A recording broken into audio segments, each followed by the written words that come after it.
Donc, si j'ai bien compris la question, est que comment aborder un projet que vous n'avez jamais fait avant.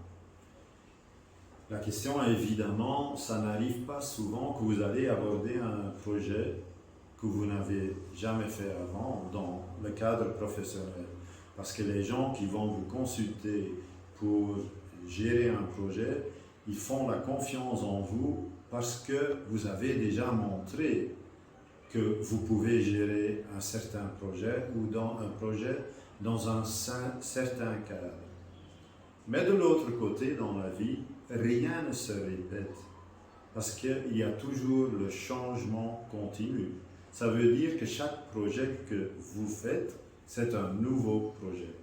Et dans ce sens, c'est une question très intéressante. Parce que n'importe projet, ce que vous faites, ce que vous allez faire, votre approche sera toujours de rentrer dans l'inconnu. Ça veut dire que vous allez regarder d'abord le tout le cadre du projet, tous les éléments du projet, les mots, les composants du projet. Ça veut dire, c'est la même chose avec le coaching. D'où est-ce que je pars? Quelles sont les données en ce moment? Un projet, ça veut dire que vous avez l'intention à réaliser des objectifs, à arriver à des buts. Donc, se focaliser sur les buts, bien définir les buts. C'est toujours le même processus.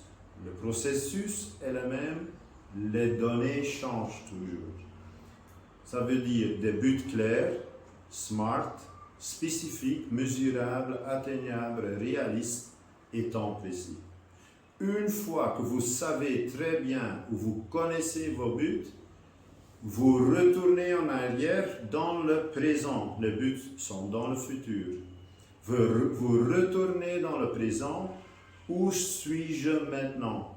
Avec une équipe, où est-ce que nous sommes maintenant? Qui est-ce que nous sommes?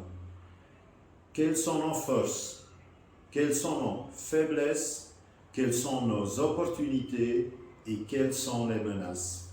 Vous faites une analyse de la situation actuelle pour après faire la planification vers des buts. Vous avez analysé vos forces, vous pouvez toujours améliorer vos forces. Vous avez analysé vos faiblesses, vous pouvez toujours augmenter et corriger vos compétences. Toujours les compétences que vous n'avez pas aujourd'hui, vous pouvez les apprendre. Ça, c'est l'essentiel de l'apprentissage et des compétences, c'est que tu peux les apprendre. Ce que tu ne peux pas aujourd'hui, tu pourras le faire demain. Vous avez besoin de cette confiance en vous pour le réaliser et changer ce qui est faible. Alors, de l'autre côté, donc, les forces et faiblesses, c'est l'analyse de soi, l'analyse d'une organisation, l'analyse d'une entreprise à l'intérieur. Les opportunités et les menaces se trouvent à l'extérieur du projet. Donc, quelles sont les opportunités dans un certain cadre, dans un certain secteur agricole, secteur des services, secteur du tourisme? Quelles sont les opportunités en général? Une analyse générale. Les menaces.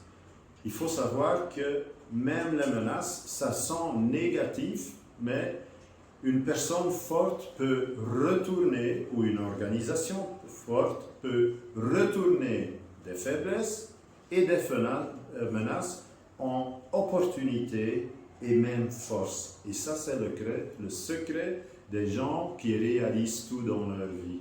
Ils sont proactifs et ils font face à des défis. Ils ont le courage et ils ont aussi la compétence de l'analyse critique pour faire face à tous les échecs. On embrasse les échecs pour en apprendre. C'est ça que je pourrais peut-être contribuer comme réponse à votre question. Merci.